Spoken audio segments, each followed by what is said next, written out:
Tonight, we're not chasing fairy tales or hunting for forgotten ruins. We're returning to something more subdued, yet infinitely more demanding: early America. Not the polished version from textbooks or romanticized paintings, but the raw reality with calloused hands and soil beneath broken nails. This is the America built by those who left no memoirs or marble statues, only worn tools, unmarked graves, and a legacy of survival etched into frostbitten mornings and backbreaking labor. No glory, no riches, just endless days, fleeting lives, and daily battles against an indifferent world. If this slow, grounded history helps you unwind, feel free to like and subscribe, but only if it truly brings you peace. Share in comments where you're listening from and what hour it is. I love seeing who else drifts into the past during these quiet hours. Dim your lights. Maybe turn on a fan for that soothing background hum. Wrap yourself in something warm, and let's begin with the life they never taught you about in school. They warned you it would be hard. Yes, but hard like an extended hike is hard. Some discomfort, bad meals, chilly nights. What they didn't prepare you for was how it would systematically break you. Thoroughly, relentlessly, with the persistent erosion of seawater grinding stone to sand. Because the Atlantic crossing isn't some grand adventure. It's pure ordeal. And by journey's end, you'll be unrecognizable if you survive at all. Your first mistake was boarding that ship. From shore it looked majestic, towering sails, carved figurehead, fluttering flags promising fresh starts. But below deck tells a different story, where you and other unfortunate souls are crammed together. The air hangs thick with sweat, decay, and tension you can taste. Ceilings too low to stand upright, floors sticky with ancient spills, wooden walls groaning like they regret the voyage already. Your assigned space resembles a shallow grave. You sleep wedged between strangers, possessions digging into your aching back. No pillow, no mattress, just moldy straw that reeks of something worse. Above you, the ship creaks with each wave, planks swelling and shrinking like they might burst apart any moment. Around you, people cough, weep, mumble prayers in their sleep. First night, someone vomits. Second night, someone dies. You don't truly sleep. The air below deck grows so foul, even rats find excuses to visit upper levels. And there are rats aplenty, bold, arrogant creatures that don't scurry but strut. One stares at you while you gnaw your biscuit, a rock-hard slab of flour, salt, and despair. In that moment, you're not sure who truly commands this vessel. Each day begins with shouted orders and hours of pointless waiting. When permitted, you stumble onto deck, blinking like some burrow-dwelling creature dragged into light. The sun blinds, the wind cuts, but at least the air smells less like feet. You inhale deeply, savoring real air, until someone sneezes in your direction, ruining the moment. Meals aren't meals, they're survival exercises. Salted pork tough enough to armor ships. Peas so dry they roll off spoons like they're escaping. Ship's biscuits that might crack teeth before they break in your mouth. If you're fortunate, you can soften them with water or beer. If not, you might find bugs in the beer. You drink it anyway. Everyone does. The drinking water insults your senses, stored in wooden barrels until it turns green and sour. Some try masking the taste with vinegar or citrus if they brought any. Most didn't. A few brave souls drink rainwater caught in buckets, praying it's cleaner than the cask water. Spoiler, it never is. Then come the storms. The ship becomes a plaything, pitching violently enough to convince your stomach evacuation is the safer option. You cling to ropes, walls, people, anything relatively stable. You vomit. Everyone does. The deck becomes a slick mixture of rain, bile, and terror. Below deck, the sick groan while the healthy wish they were sick enough to lie down. A loose barrel crushes someone's leg. No doctor aboard, just a man with a saw and rum bottle. Some recover, others worsen. Fever spreads like gossip. One by one, people develop rashes, chills, endless coughing fits. The surgeon, really just the cook missing fingers, recommends bloodletting, mustard plasters, or positive thinking. He extracts teeth with pliers, lances abscesses with knives, occasionally mumbling prayers during procedures, Whether praying for healing or forgiveness remains unclear. The dead receive sea burials, wrapped in cloth, weighted with stones, slid overboard. There's ceremony, but brief. Always brief.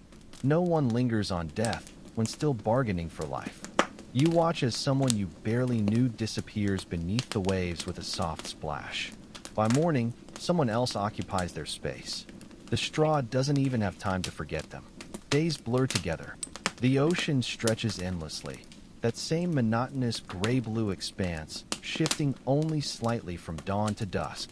You lose count, lose interest. Conversations shorten. Humor dies.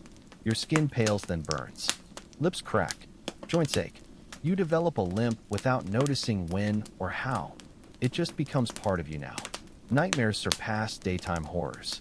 You dream of falling, drowning, arriving only to be turned away. You dream of food always just beyond reach, of family who've become strangers. Your own reflection startles you. Hollow cheeks, sunken eyes, beard you don't recall growing. You're shrinking inward, vanishing. Time loses meaning. The sun rises and sets, but it might as well be some distant performance meant for others. Time aboard is measured in hunger pangs and headaches, in coughs that linger too long, in counting rats you've named before they mysteriously disappear. The ship becomes its own twisted society with complex politics. There's the snorer, the weeper, the woman who recounts village stories nightly until someone begs her to stop. And then there's you, the one who just stares at walls. On calmer days, the captain orders deck scrubbing, possibly just to remind you you're alive.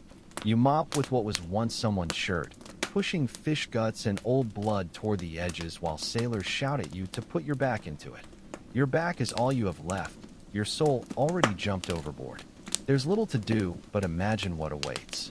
Stories swirl, golden rivers, trees bearing food, open land, and religious freedom. None of that matters if you don't survive the next biscuit. Your jaw clicks when chewing.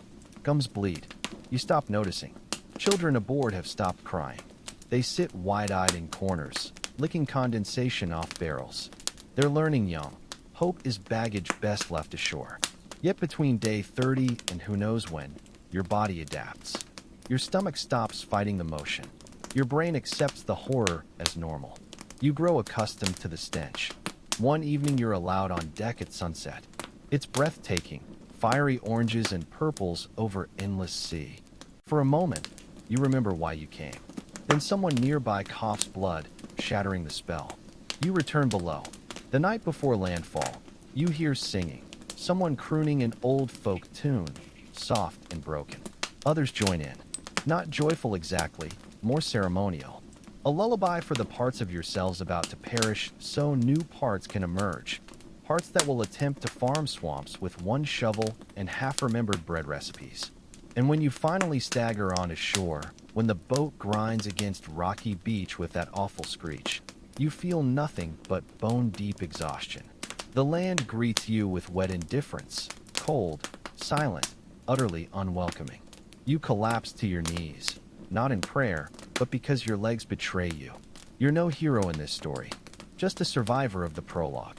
When you glance back, the ship's already turning, already leaving. No rescue, no returns permitted. You're here now, and you wouldn't last a day. You've arrived. You stand at the edge of the new world, boots squelching in unfamiliar mud, wind gnawing at your cheeks like some invisible predator, a creeping dread settling in your chest like swamp water. This should feel triumphant.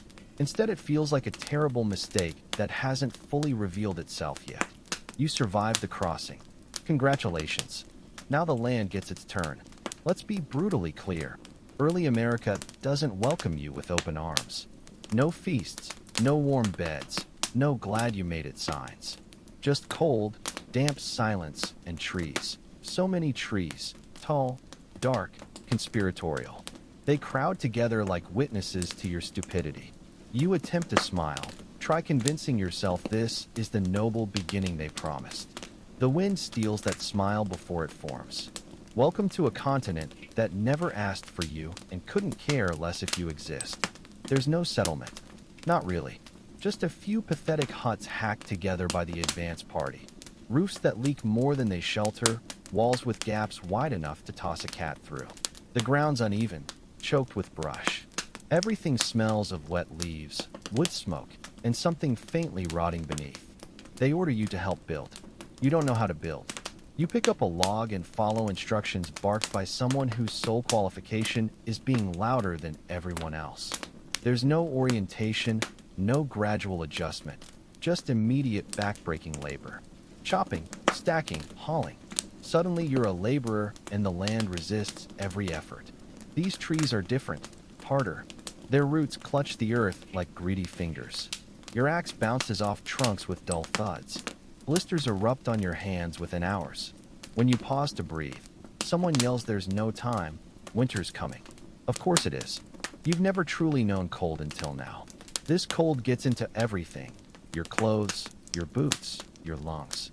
Your breath fogs before you, vanishing like every shipboard hope you cherished.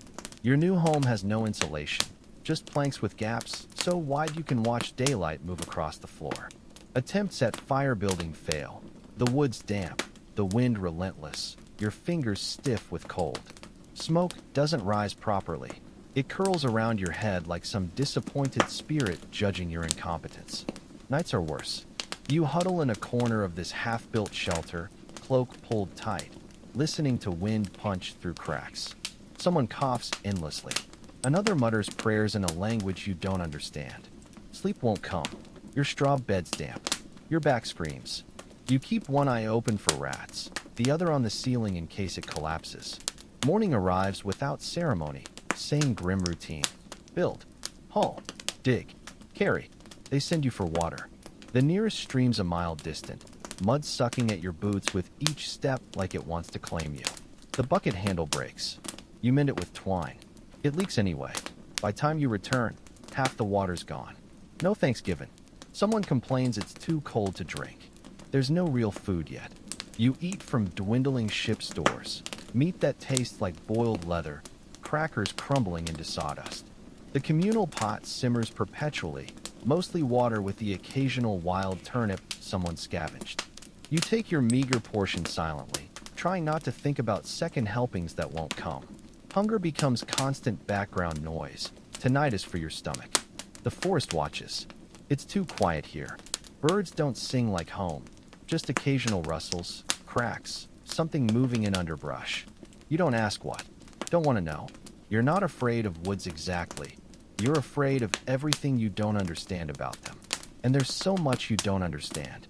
They tell you to farm, or someone says you should. The soil's rocky, the land uneven. Seeds vanish into earth like they've been swallowed. A few stunted sprouts emerge, then wilt in the wind. Someone claims it's the wrong season. Someone else blames the devil. You blame your hands, permanently bleeding since day 2. Then come the insects. So many insects. Big ones, biting ones, flying ones that specifically target your ears. Mosquitoes arrive at dusk in swarms, leaving welts like walnut shells under your skin. You slap your neck constantly until you forget what unmarked skin feels like. Then there are ticks, silent, insidious. You extract one from your leg and stare at it for 10 minutes, wondering if you'll die. They warn you to be careful wandering, not just for terrain or animals, but uncertainties. No one explains what that means, just dark nods and tighter grips on muskets that look more likely to explode than fire straight. You start sleeping with a knife, not for defense, but for the illusion of control. Sanitation is theoretical at best. No toilets, just designated forest patches. You go with a stick and prayers, hoping no one follows. It rains often. The mud never dries. Your boots stay perpetually wet. Your socks, if you still have socks, grow stiff with filth. The smell becomes part of you. Every joint aches. You've stopped wiping your nose. Your nails are black with dirt. A rash creeps up your neck. Your lips crack when you attempt to smile, which is rare. No one sings here. No one jokes. You work until you collapse, rise, and do it again. This land isn't your enemy. It's worse, it's indifferent. It doesn't care about your noble mission, your pious intentions, your shipboard prayers. It simply exists, cold, wild, and full of things that don't need you. And slowly you realize you need it desperately. while it remains utterly unmoved. The weather toys with you. One day sweltering enough to sweat through linen. Next day brings frostbite to toes as you sleep. No pattern, no warning, just extremes. Your roof leaks. Your firewood's damp. Smoke clings to everything. Your clothes, your skin, your lungs.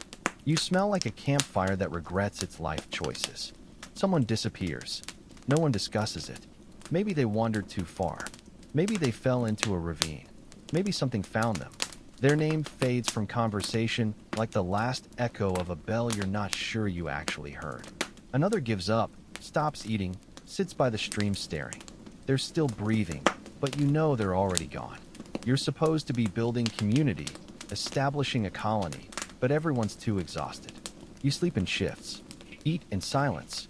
The preacher delivers sermons no one hears. You're too busy wondering if the flour has bugs and too hungry to care if it does. Someone tries stealing from storage. They're caught. No jail exists, so they're tied to a post in the rain. No one intervenes. You forget the sound of your own voice. You speak only when spoken to. The days blur together. Wake, work, suffer, sleep, repeat. Your muscles scream, but your mind grows quiet. That's how you survive. Stop thinking. Just do. At night you dream of home. Not with longing, but confusion. The scents are wrong. Colors too bright. Beds too soft. You wake disoriented and angry. You remind yourself this is what you wanted: freedom, opportunity, land. You got all three. They just didn't mention the price. The cost is your comfort, your health, your illusions. You came thinking the land needed taming. But the land doesn't care. It's been here millennia before you. It watches. It waits. And it wears you down, not with sudden violence, but with slow, patient erosion. And this is just the first month. Winter hasn't even begun. Hunger here isn't just a feeling. It's a constant companion, a shadow that follows you from dawn to dusk and curls up beside you at night. It murmurs during prayers, grumbles through conversations, and screams loudest in silence. In early America, food isn't guaranteed. It's fought for, begged for, traded for, or simply imagined. Your first taste of New World cuisine comes with low expectations and even lower nutritional value. Breakfast isn't a meal, it's an act of desperation. You eat when there's food, which is rare and never enough. A spoonful of cornmeal mush, a crust of stale bread, maybe a handful of boiled beans. You chew slowly, not to savor it, but to trick your stomach into believing it's getting more than it is. There's no menu, just whatever's left, whatever survived the journey, or whatever hasn't yet rotted in the storehouse. Spoilage is inevitable. The ship's provisions, salted pork, dried peas, flour, have been decaying in the humid air. Mice gnaw through sacks. Weevils infest the grain. Barrels swell and crack. By the time you reach for something, half of it's already gone, the other half moldy. The staple of your diet? Cornmeal. Not the golden, fluffy cornbread you might imagine, but a gritty porridge boiled from coarse ground maize, salted if you're lucky. You eat it hot in the morning, cold at night, often with nothing else. It clings to your bowl like regret and slides down your throat like damp sand. You miss bread, real bread, the kind from home. Here, bread is a luxury. Wheat refuses to grow in this rocky soil, under these erratic rains, with these crude tools. If you somehow manage to plant, harvest, thresh, and grind it without disaster, you might bake a loaf, but that requires an oven. Ovens require bricks. Bricks require clay, time, and someone who knows how to build without collapsing halfway. Most of what passes for bread is made from rye, barley, or corn, stretched with whatever's available: acorn meal, powdered roots, even sawdust. You knead it with stiff fingers, bake it over an open flame, and pray it doesn't emerge blackened on the outside and raw in the middle. The crust is tough, the inside dense, the flavor lingering somewhere between bark and ash. Yet even this sorry excuse for bread is a privilege. Some days, there's nothing at all. You dig up turnips no bigger than your fist. You boil nettles. You chew pine bark. Hunger gnaws at reason. You start eyeing the chickens, though they're meant for eggs. You wonder how a squirrel might taste. You hear stories of settlers boiling leather shoes into soup. You laugh nervously, then check your own boots. Spoilage is relentless. Flour molds. Meat turns green. Butter sours into a vinegary sludge. Even salt fails, clumping into damp lumps that refuse to dissolve. You scrape off the worst bits, hold your breath, and eat it anyway. Cooking is improvisation. Pots are heavy iron, always in short supply. You cook over open flames, dodging smoke and flying embers. No timers, no recipes, just instinct and whatever didn't burn yesterday. You stir stew with the same cracked spoon you carved last week. The broth bubbles, smelling like nothing. You toss in wild onions, herbs, maybe a pinch of ash that fell in. You call it seasoning. Yes, there are rare days when luck strikes. A deer caught, a fish pulled from the stream, wild berries stumbled upon before the birds get them. The moment is sweet, fleeting, gone by morning. The next day, you're back to chewing boiled roots and wondering how many more meals your teeth can endure. Food isn't just scarce, it's dangerous. Undercooked meat brings worms. Spoiled milk brings vomiting. That root you thought was edible? It wasn't. A simple foraging mistake leads to a night of agony, then a quiet burial. You learn by doing, and often by dying. You ration everything. Every biscuit is counted. Every pinch of salt is a moral dilemma. You argue over who gets the crust, who worked harder, who needs it more. Shame flickers, then fades. Shame doesn't fill your stomach. Bread does. If you're lucky. There are no meals here. Only fleeting intersections with food. Lunch doesn't arrive with a bell. It arrives if someone snared a rabbit, dug up turnips, or remembered a scrap of bacon rind tucked away in a cloth. You eat fast, not because it's good, but because someone might steal it. You chew with suspicion. Was that grit mold? A bug? Doesn't matter. It's food. You think of home, of bread that rose in ovens, of butter that didn't smell like cheese, of meat that wasn't a gamble. But you don't speak of it. No one does. Talking about home invites longing. Longing weakens the group. Instead, you discuss who found a wild onion, who spotted deer tracks, who didn't die after eating that suspicious root. Children grow thinner. Their eyes hollow. They stop complaining and start staring. You give them your portion sometimes, then regret it when your legs buckle by afternoon. But you do it again, because there's something worse than starving, watching someone else do it slowly. Then comes barter. Trade becomes currency. Buttons, cloth, tools, anything not food is offered for a bite of bread. A comb trades for half a biscuit. Dry socks for a strip of jerky. You'd be shocked what food is worth when it stands between you and the grave. Famine doesn't strike all at once. It creeps in. A day without meat. Then two. Then a week. The communal pot grows thinner. Portions shrink. Conversations stop. Everyone chews slower. You go to bed early, not because you're tired, but because unconsciousness is the only escape from hunger that doesn't demand payment. And with famine comes fear. Whispers spread about the last settlement, the one that vanished. No signs of attack, just gone. Some say they starved. Some say they turned to unspeakable things. You don't ask for details. You don't want to know. You start hoarding. A crust tucked in your shirt. A few beans in a pouch. It's not stealing, you tell yourself. It's insurance. You pray no one notices. Or worse, that they already have and are just waiting. Cooking becomes sacred. The fire is tended like an altar. The pot is stirred like a ritual. No one speaks while eating. You chew. You swallow. You try to feel full. You fail. But it's the trying that keeps you alive. Then, one evening, a small miracle, a handful of wild greens. A rabbit. A slice of real bread, miraculously baked. You share it. It's gone in seconds. For a moment, the silence breaks, not with hope, but with the sound of breathing. Later, you learn some settlements didn't survive bad harvests. They planted wrong, stored poorly, ate seeds meant for next season. Mistakes compound. One failed crop becomes catastrophe. Hunger breeds desperation. Desperation shatters order. And when that happens, it's not just bellies that empty. It's law, trust, fellowship. You once thought food was simple. Eat when hungry. Now it's everything. It's politics. It's survival. You don't live meal to meal. You live bite to bite. This isn't hardship. It's the new normal. And the cruelest truth? You get used to it. You thought the voyage was hard. You thought the land was cruel. You thought hunger gnawed deep enough. But now comes the true test. Winter doesn't care how brave you are. It doesn't care how much wood you chopped in October. Winter isn't your enemy. It's your judge, and it finds everyone wanting. It doesn't arrive all at once. First, the nights grow colder, longer. You notice your breath fogging when you speak. Your boots crunch frost in the morning. Ice rims the water bucket.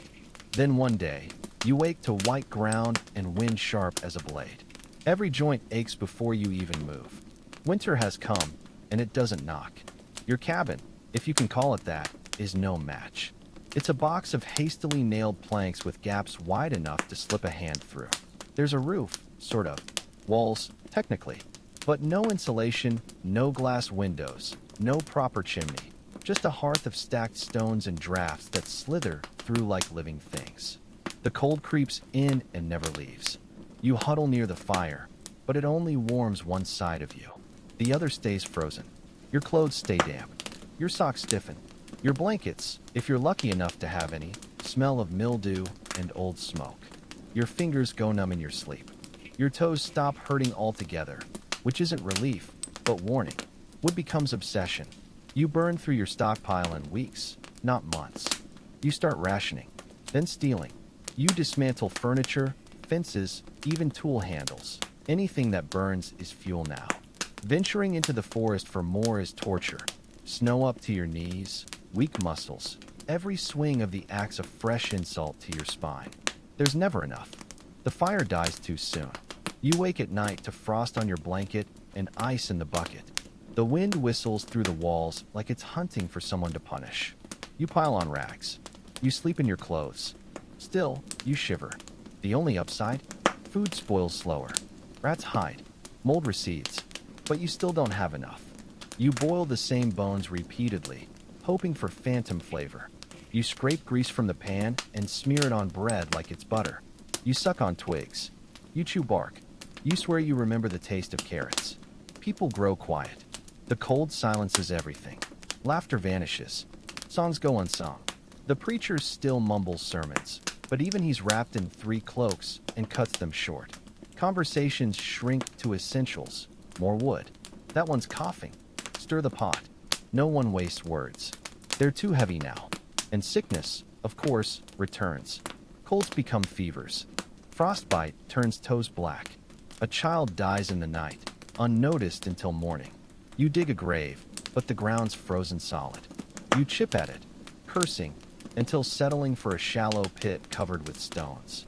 You mutter a prayer, if you still have the breath. Sleep becomes an act of faith. You lie down never certain you'll wake. You curl into yourself, a human cocoon of desperation. You dream of warmth, of sun, of anything not white or gray or bitter. You wake sore and exhausted. The world remains frozen. The fire's dead again. Your skin cracks, not metaphorically, but literally. Lips split. Hands bleed. Your nose runs constantly. You rub grease or lard on your fingers, but it barely helps. Your joints feel decades older than you are. You're 24, but move like an old man, groaning like one too. And with the cold comes something worse. Time. Endless, crushing time. You can't plant, can't build, can't travel, can barely move. You sit by the feeble fire, staring at the walls, waiting for change that doesn't come. Days are short, nights eternal. The only movement is your breath in the air. The animals are smarter. They've disappeared. Birds flew south. Deer retreated deep into the woods. Bears sleep. Only crows remain, perched in trees like little prophets waiting for death. You watch them and wonder if they know your name. Water is both everywhere and useless. Snow must be melted, and melting costs precious fuel. You eat more soup, not because it's filling, but because it's hot. Even when it's just turnip water with a lone bean floating in it. You drink it slowly, savoring the illusion of nourishment. Cabin fever sets in. People grow irritable, then hollow. Arguments erupt over nothing. Who touched the woodpile? Who took the last ladle of broth? Who's breathing too loud? You withdraw, clutching your blanket, pretending not to hear. One morning, a man leaves, angry, coatless. No one sees him again. Weeks later, someone finds his hat frozen solid in the snow. Children stop playing. They sit blankly, bundled in layers, staring at the fire. You try to distract them with stories or songs, but your voice is hoarse, your hands shake. One child asks if spring is real or just something adults made up. You don't answer. Frost forms on the inside of the walls. Your breath clouds before your face. The fire barely holds. Someone's cough won't stop. They're moved to the far corner. You try not to think about what that means. You tighten your scarf. Keep the axe close, not for wood, but in case someone considers desperate things. Some mornings, you wake with your hair frozen to the wall. You peel yourself free, wincing, squinting at the thin light through the cracks. Another day, you made it. That's all you can say. You made it. This is winter in early America. It doesn't reward the diligent or punish the lazy. It comes like judgment and stays like a curse. And if you survive, if you crawl out of this season with most of your fingers and some of your soul intact, congratulations. You passed the test. Until next year, spring becomes rumor, myth, whispered when walls aren't listening. You remember warm rain, green shoots, bees humming, but it feels like a dream now. The snow keeps falling. Your shoulders stay hunched. You haven't felt real sunlight in weeks. You mark days with scratches on a beam. They start to blur. Was that Sunday or Monday? Doesn't matter. Time is measured by the woodpile's height, the flour sack's weight, the coughs between silences. And when thaw finally comes, slow, wet, miserable, it's not celebration. Snow melts to mud. The ground gives way underfoot. The roof leaks anew, but the air smells different. Birds return. You weep without meaning to. Spring didn't save you. You saved yourself, barely. Winter tried to erase you. You clung to life with frostbitten fingers and splintered faith. And now you get to do it all again. You wonder how others endure. The woman who buried a child but still tends the fire. The old man humming as he whittles kindling with one good eye. There's no heroism here. Just endurance, a stubborn refusal to die. And in that, there's something like hope. Not bright or loud, but solid. Like the last coal in the hearth, glowing faintly, daring the cold to snuff it out. In early America, work isn't something you do. It's something you survive. There are no weekends, no holidays unless they're religious and somehow more exhausting. No coffee breaks, no casual Fridays. There's only one rule. You work or you die. You wake before dawn because sleeping past daylight is a luxury reserved for the dead. Your hands are already sore from yesterday. Your back groans. Your knees feel borrowed from a man twice your age and return broken. You stretch only because staying curled hurts worse. Someone nearby is already moving. Water sloshing in a bucket, fire coaxed from dying embers, a cough that sounds more ominous than last week. Breakfast, if it happens, is fast and functional. A chunk of stale bread, cold porridge, weak beer because the water likely carries new and exciting diseases. Then it's out the door into mud, cold, or heat, whichever seasonal punishment the weather gods have chosen today. If you're a man, your job is outside. Unless you're actively dying, you're chopping, digging, plowing, hauling, or hammering. Fields don't plow themselves. Forests don't magically become houses. You spend days fighting the earth, digging rocks from stubborn soil, praying for rain, then cursing when it floods. You build fences that topple in storms, chop trees that dull axes, carry logs that threaten to snap your spine. And always, always you sweat. Your tools are crude and few. An iron hoe, a wooden plow, maybe an axe whose handle has seen better centuries. If you're lucky, there's a horse or ox to help. If not, congratulations. Your shoulders are the beast of burden now. There's no mechanic, no toolbox, no spare parts. When something breaks, you fix it with string, spit, and creative swearing. Your clothing works against you. Wool in summer, linen in winter, boots that leak, gloves that don't exist. Your hands crack and bleed. Nails split. Splinters become permanent features of your palms. You haul hay, mud, firewood, sometimes other people. Your spine isn't a column anymore, just a suggestion. If you're a woman, your workday is somehow worse. Everything the men do, plus everything else. You cook, clean, sew, haul, nurse, parent, and mend. You wake earliest, sleep last. You spin wool until fingers raw, knead dough until knuckles lock, churn butter until arms feel like lead. You chop firewood, carry water, then somehow still serve meals without collapsing. Childcare isn't a break, it's an added job. Babies cling to hips while you stir pots. Toddlers tug skirts while you dig potatoes. You breastfeed one child while scolding another for hitting the goat. No one thanks you. No applause, just more work. Children don't get passes. Once they walk without falling, they're put to work, feeding chickens, gathering kindling, hauling water, picking stones from fields. No toys. No school unless someone teaches reading between chores. A child isn't a child here, just a smaller worker with fewer rights. If one sits idle too long, someone hands them a task just to maintain the natural order of misery. Illness doesn't excuse you. Unless you're coughing blood, you're expected to help. A sprained ankle means you crawl. A fever means more breaks, not stopping. If you die, well, that's one less mouth to feed and pair of hands to disappoint the fields. Work doesn't pause for grief. It barely nods at it. Sundays offer theoretical rest. If you count sitting on backless benches for 3 hours while a preacher shouts that everything hard in your life is your fault, that you were born sinful, that suffering sanctifies the soul. You nod along because dissent is dangerous. Even joy is measured. A wedding feast if you can afford it. A song hummed after supper. A baby's first steps, followed immediately by dread that they'll now wander into danger. You don't celebrate long. The world doesn't allow it. You mark time by seasons, births, burials. A good year means no one starved and only a few got sick.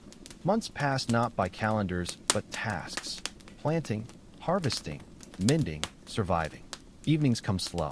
You sit by firelight, bones creaking, watching shadows dance on walls. No electricity, no distractions, just the weight of the day and the sound of your own breath.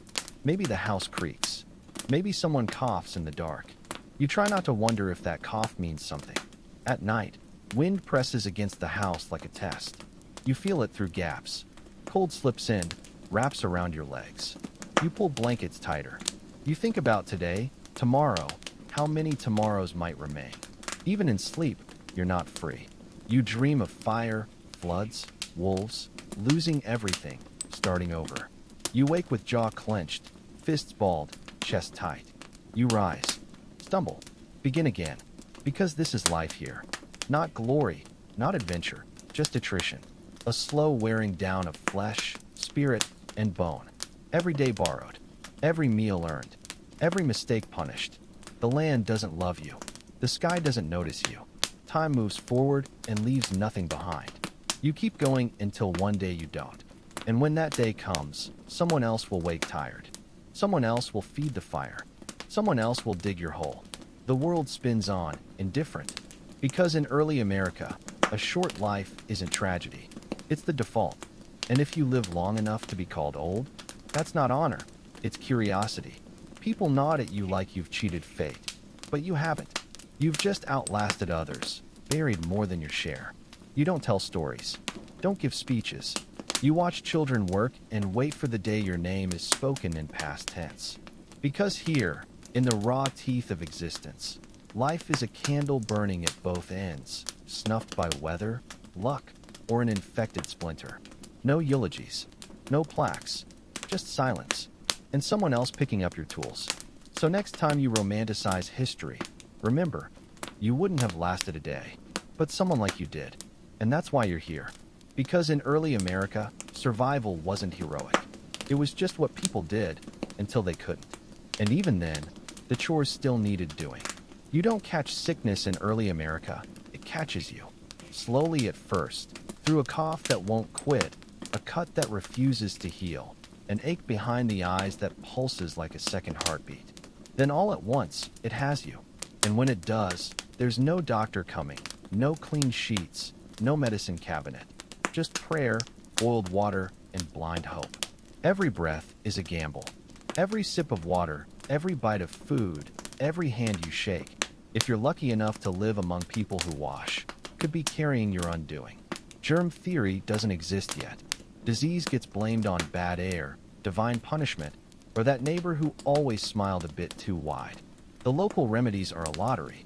One person swears by garlic, another by mustard plasters. Someone else insists powdered toad is the answer. Whatever the cure, it's administered with shaky hands and absolute confidence. Comforting until you realize no one actually knows what they're doing. You're already starting at a disadvantage. Your diet is garbage. You're malnourished, sleep-deprived, perpetually exhausted. Your immune system is working overtime just to keep your body from eating itself. So when illness comes, and it always comes, it hits like an axe to the chest. Coughs linger for weeks. Fevers burn wild and unchecked. Cuts fester. Teeth rot and drop out. A splinter in the wrong place can mean amputation. You can die from stepping on a nail. You can die from childbirth, a stomachache, a bad cup of milk. You can die from eating the wrong berry or not eating at all. Life is a parade of minor symptoms with lethal potential. And let's not forget dysentery, nature's way of reminding you who's really in charge. It's not glamorous, not dramatic, just slow, messy dehydration until your insides give up. There's no dignity in it, just a straw mattress and someone whispering the Lord's Prayer while trying not to gag. There are no hospitals. The sick are treated where people eat, sleep, and argue. No privacy, no sanitation, no mercy. You lie in your corner, sweating, shaking, hallucinating, hoping you don't disturb the others too much. Because if you do, they might move you outside and you won't come back in. The treatments are a mix of folklore and desperation. Bleeding is popular. Too hot, bleed. Too cold, bleed. Acting strange, definitely bleed. Bloodletting is the universal reset button, even if the patient's last words are, "I feel dizzy." It's not uncommon to pass out mid-treatment. Some don't wake up. Herbs are the next line of defense. Chamomile, sage, yarrow, names whispered like spells. They're steeped, crushed, rubbed on wounds with ceremony. Sometimes they help. Sometimes they do nothing. Sometimes they make things worse. But at least the smell convinces you something's being done. Toothaches are their own special hell. It starts as a dull throb, then sharp pain, then swelling until half your face balloons. There are no dentists, just a brave soul with pliers and a bottle of rum. You're told to bite leather and hold still. The crack is audible. The pain is indescribable. Infection is almost guaranteed. Midwives double as doctors, herbalists, therapists.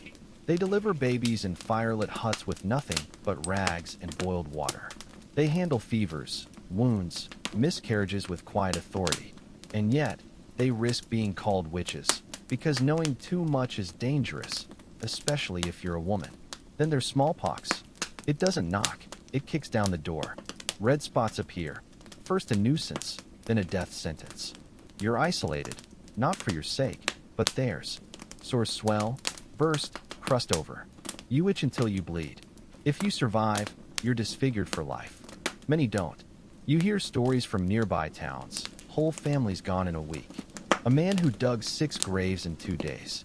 A preacher who held his wife's funeral from the doorstep, too afraid to enter the room. The disease moves faster than gossip. By the time you hear about it, it's already here. Injuries are common. Axes slip. Horses kick. Fires burn. You fall. You bleed. You hope.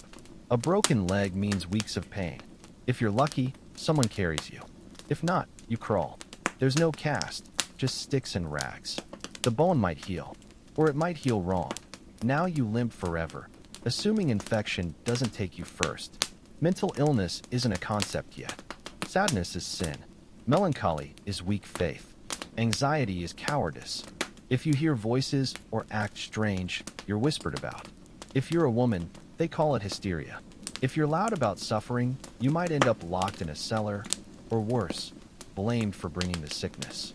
Water doesn't help, not like it should. Clean water is a fantasy. What you drink is river runoff shared with animals, full of silt and invisible threats. Boiling helps, but fuel is precious. You bathe rarely. Cold water chills bones, and warm water is medically risky. They say bathing opens pores to illness. So you don't bathe. You don't rest. You barely eat. Then one day your body fails. You faint. You vomit blood. You cough up something dark and clotted. People avoid eye contact. They start using your name in past tense. If you're important, maybe a preacher comes. If not, someone mutters a prayer from across the room. A cloth on your forehead. Broth you can't keep down. Your stomach rebels. Your bowels follow. Your breath rattles. Sometimes you recover. Sometimes it passes. The world moves on either way. If you die, there's a hole waiting. If you live, there's work waiting. No long recovery. No gradual return. The day you can stand is the day you're handed a bucket and told to fetch water. You learn to spot the signs early. A shiver that lasts too long. A cough that echoes. Eyes that won't focus. You learn who might make it and who probably won't. You stop asking if someone feels better. You stop offering advice. You just tighten the blankets and keep the fire going. It's the most you can do. Sometimes someone survives against all odds. A fever that breaks, a wound that closes. People call it miracle. They thank God. The survivor stays quiet because deep down, they know it wasn't divine mercy. It was dumb, brutal luck. And there's always another illness waiting. New settlers bring new plagues. The weather shifts and something strange spreads again. You cough. You pray. You drink something foul that a neighbor swears saved their cousin. You don't believe it, but it burns going down, so at least it feels like something's happening. Eventually, your body isn't your own. It belongs to the rhythms of the colony, the limits of early medicine, the whims of fate. You move slower. You breathe harder. You sleep more, but rest less. And one day, when the fever comes for you again, you know it might be the last. There are no sterile white rooms with beeping machines. Just a straw mattress, a wooden bowl of tepid water, and someone you love sitting nearby, too tired to cry. Illness in early America doesn't ask permission, doesn't wait for a convenient time, doesn't spare the strong or the faithful. It simply arrives, stays as long as it wants, and leaves silence in its wake. And if you're still alive when it's gone, you go back to work. Because in early America, health is a temporary condition. But labor? Labor is eternal. In early America, freedom is a myth carved into future monuments, not something you'll find in daily life. Authority isn't questioned. It's endured. You don't speak up. You don't speak out. You barely speak unless spoken to. And even then, you choose words like they might be your last, because they might be. Power wears many faces here. The preacher, the governor, the magistrate, the landowner, the militia captain. Sometimes they're the same person. Sometimes they disagree, but all outrank you, and you're expected to obey, not from respect, but because resistance costs too much. The price is immediate and often public. Laws exist, but not the kind you argue with. Not printed neatly or explained. You learn them when you see someone whipped for breaking them. When someone disappears after speaking freely. When a man is nailed by the ear to a post for stealing bread. Justice here isn't blind. It's staring right at you with a raised eyebrow and a hand on its belt. Petty crimes meet brutal solutions. Theft costs fingers. Lying in court might split your tongue or brand your cheek. Speaking ill of a magistrate earns days in the stocks, covered in spit and whatever else townsfolk throw. If you're lucky, humiliation ends it. If not, a noose does. Executions aren't hidden. They're scheduled events, community gatherings where children are told to watch and learn. Gallows stand as common as water wells. A hanging draws crowds. A burning draws bigger ones. And all of it, the lashes, the gags, the pillories, is called necessary. Good, even. It keeps order, teaches discipline, makes examples. You're not asked to understand. You're asked to comply. Religion is law's older brother, stricter, more imaginative with punishments. The preacher watches closely. He listens for blasphemy in your tone, insubordination in your silence. Missing Sunday service is like slapping God. Fines, public confessions, or worse follow. You stand shoulder to shoulder in church with others who smell like smoke and fear. You nod when expected. Repeat what's told. Don't dare look bored. Sermons thunder warnings of fire and damnation. Hell made more real than your own bed. And you can be punished for what you think, not just what you do. Say the wrong thing about Scripture, God, or the preacher himself. Risk being called heretic, or worse. That label might leave you floating face down in the river. Women and outsiders are especially vulnerable. Speak too boldly as a woman. You're hysterical. Heal with herbs. Suspicious. Have knowledge. Dangerous. Outsiders, the poor, the foreign, the strange, are tolerated only when silent. Any challenge to the social hierarchy meets cold efficiency. You're taught not to resist. You're taught to survive. Children learn early. They're disciplined often, not just by parents, but any adult nearby. Schools, where they exist, are strict affairs of rote memorization and canings. The threat of being made an example hangs constant. There is no privacy, no dissent. Even your thoughts feel borrowed from last week's sermon. You move like a ghost through life, careful not to upset anyone. Authority isn't a person, it's the air itself. Watching, listening, waiting. The rules change depending on who you are. Servants and indentured have theoretical rights. Follow orders or be beaten. Complain? Punished. Try to escape? Hunted. Get caught? Maimed. There's always someone above you. Someone who can ruin you with a gesture. Even freemen must tread carefully. Speak too loudly in the tavern about the governor's taxes? Expect a visit. Argue with your landlord? Your goods might accidentally disappear during a search. There's no due process. Barely any process. Most accusations don't end in trial. They end in example. And if you're enslaved, there is no protection. You're not a person. You're property. Beaten, sold, starved, killed, all without consequence. The law exists to protect your owner's investment, not your body or life. Certainly not your freedom. Gossip is a weapon. Whispers can destroy you faster than any court. She looked too long at the preacher. He doesn't bow passing the governor. There are no appeals, no higher courts. If punished unjustly, your only recourse is prayer. And even then, you're expected to apologize first. Forgiveness exists for the powerful. For everyone else, repentance or ruin. And yet, even in this grim order, people cling to their places. Not from love of obedience, but because fear is easier than chaos. The idea of no law is more terrifying than a cruel one. At least here you know the punishment. You've seen it, smelled it, heard it in the cries of those who weren't careful enough. Some punishments are symbolic, forced to wear signs. Thief, drunkard, liar, made to stand in the square, eyes down, shame on display. Others are literal, ears cropped, noses slit, brands pressed into skin like livestock. The scars never fade. They mark you forever, not just your skin, but your reputation, your children's futures. You learn the dance. Bow deeper. Speak softer. Nod more than you mean to. Make yourself small before power. Not for safety, for survival. Don't complain when taxes rise. Don't question when rules change. Don't point out the preacher's son never gets punished, because you know how fast a grumble becomes a trial. There is no revolution in your bones. No fire in your chest. Just quiet acceptance. The kind animals have when they recognize the shape of their cage. You might dream of fairness, but not out loud. Might whisper of justice, but only behind closed doors. Your children learn the same lessons. They watch you endure, see you obey, understand before they can walk that survival requires silence. That power flows one way, and standing in its path gets you swept aside. What gets passed down isn't heroism. It's caution, care, calculation.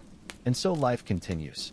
You rise, work, nod, kneel, sleep, all under the watchful eye of authority. It doesn't matter if the rules make sense. If you agree, what matters is that you follow them. Because in early America, the law isn't just written on paper. It's carved into people. The silence isn't peace, it's pressure. A tight-lipped calm stretched thin over fear. And everyone you meet, no matter how polite, balances on that same edge, nodding along, praying quietly, doing their best not to be next. And if you wonder why no one revolts, why no one resists, the answer's simple. Because everyone knows someone who did, and they remember what happened to them. In detail, in public, in pain. That's all it takes. In early America, being a woman isn't just difficult, it's doubly so. You don't simply endure hardship. You do it while carrying everyone else's burdens on your back, wrapped in homespun linen, balancing a child on one hip and a cooking pot in the other. Whatever the men suffer, women match it. Then keep going. You rise before the men, not by choice, but because someone must start the fire, fetch the water, stir whatever gruel remains from last night. You might have slept 2 hours, maybe 3 if the baby didn't scream or your drunk husband didn't stumble home demanding attention. You pray silently, or maybe just sigh, that quieter form of survival, and begin. Breakfast isn't served. It's scraped together. You boil cornmeal, scrape ash from the hearth, knead yesterday's dough with cracked knuckles. The fire spits embers onto your hands. You wipe sweat with a soot-streaked sleeve and keep moving. By the time others wake, you've already worked an hour. Child rearing isn't its own task. It's background noise to all others. You nurse infants while stirring pots, sew shirts with toddlers clinging to skirts, chop vegetables while shooing children from the fire. You learn to balance a baby on one arm while hauling water with the other. When the child cries, you hush it without breaking stride. There's no nursery, no crib, just the dirt floor's edge where you lay the baby and pray it doesn't roll into the flames. Cleaning is constant and futile. No soap, water hauled bucket by bucket. The floor is packed earth that turns to mud when wet, dust when dry, filth in between. You sweep daily with straw tied to a stick, knowing it will never stay clean. Laundry is a siege. Clothes scrubbed on washboards, if you have one, or against river rocks. You kneel in icy water, scraping fabric with lye soap that burns your skin and cracks your knuckles. Then you wring it dry with ruined hands and hang it in the wind. Praying rain doesn't undo your work. There are no dryers. If storms come, you start over. Sewing and mending never end. Your family owns maybe 2 outfits each. You patch holes with scraps, rest-stitch seams until the fabric is more thread than cloth. Buttons become treasure. Needles are straightened over flames. You squint by candlelight long after others sleep. If someone tears their only shirt, it's your emergency. Cooking is guesswork. No recipes, no timers, no measurements. You cook by instinct over open flames, dodging smoke and blisters. A pot of roots and regrets bubbles endlessly. You taste with dirty fingers, add precious salt if available, stir constantly because burned food means no one eats. If someone gets sick, you're blamed. If someone complains, you take it silently. Gratitude isn't expected. You tend gardens if you're lucky, weeding, watering, guarding against insects and thieves. It's your insurance. If it fails, your family starves. If it succeeds, the men thank God while you return to weeding. You're also expected to manage emotions. If your husband is cruel, endure it. If he's sad, console him. If children misbehave, it's your fault. If anything breaks, a dish, a chair, your spirit, you clean it up and carry on. Marriage isn't escape, it's transaction. You're a dowry, a womb, a laborer. Love, if it comes, is accident. Your wedding may be a handshake and prayer, then a lifetime of labor under a different roof. Pregnancy isn't sacred glow, it's gamble. Each time your belly swells, you wonder if you'll survive. No doctors, no clean sheets, just a midwife, if you're lucky, and hands you prayer steady. Labor lasts hours, sometimes days. You scream into cloth, claw the floor, bleed into straw. If the child lives, you thank God. If you live, you call it mercy. If neither survives, others clean up and move on. When the child comes, work doubles. No diapers, just rags washed endlessly. You nurse constantly, rock babies while kneading bread, scraping soot, scrubbing floors. And if the baby dies from fever or cold, you're expected to mourn silently and keep working. You're not allowed weakness. Cry too much. Unstable. Shout. Hysterical. Resist. Dangerous. Know too much. Which? You learn to bow your head, swallow fury, speak softly. Your life is survival in a corset of silence. And yes, you wear a corset, not the fancy kind from stories, but a stiff, scratchy cage meant to straighten your posture and suppress your body. You lace it while nursing toddlers, work in it, sleep in it, until discomfort becomes part of you. There are no mirrors. Your reflection is a bucket's ripple if the water's still. You forget your face, your shape, how to describe yourself beyond roles. Wife, mother, servant, midwife. No adjectives, just titles. Courtship is brief. Flirting is risk. Smile too much. You're asking for trouble. Refuse a man's advances. You're rude. If something unspeakable happens, you're blamed. Your virtue is everyone's concern until it's gone. Then it's your problem alone. Even in church, you're marginalized. You sit behind men, speak only to sing, and not too loudly. You memorize scripture but aren't asked what it means. When the preacher lectures on obedience, everyone knows he's talking to you. Some women break the mold. Healers, spinsters, sharp-tongued widows. Most don't last. Suspicion clings to them. A sick child? The midwife's fault. Crops fail? The widow's glare. A dry cow? Must be that herbalist's odd mutterings last Tuesday. That's how it starts. Then come whispers. Then the trial. Sometimes they drown you. Sometimes burn you. Sometimes banish you to the forest's edge where cold and wolves wait patiently. You age fast. Sun etches lines before 30. Hands grow claws. Hair grays early. You collect stretch marks, scars, burns, missing teeth. All earned, none complained about. You're expected to smile anyway, laugh softly, keep peace while quietly falling apart. And even when you've done everything right, stayed silent, worked hard, obeyed, there's no guarantee. Your husband might die. Your children might starve. Your home might burn. Then you're alone, a widow in a world that fears independent women more than famine. So you work twice, suffer twice, and are remembered, if at all, only by the apron you left behind, still stained, still warm. Because in early America, a woman's work is never done, and neither is her silence.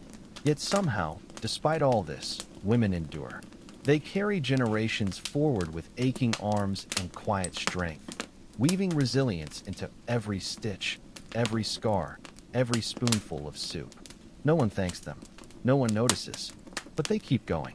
From the moment your boot touches this soil, you carry invisible baggage, not just disease and iron tools, but assumptions. Heavy, dangerous ones. You assume this land is empty. You assume it's yours. You assume the people already here will either help you, fear you, or get out of your way.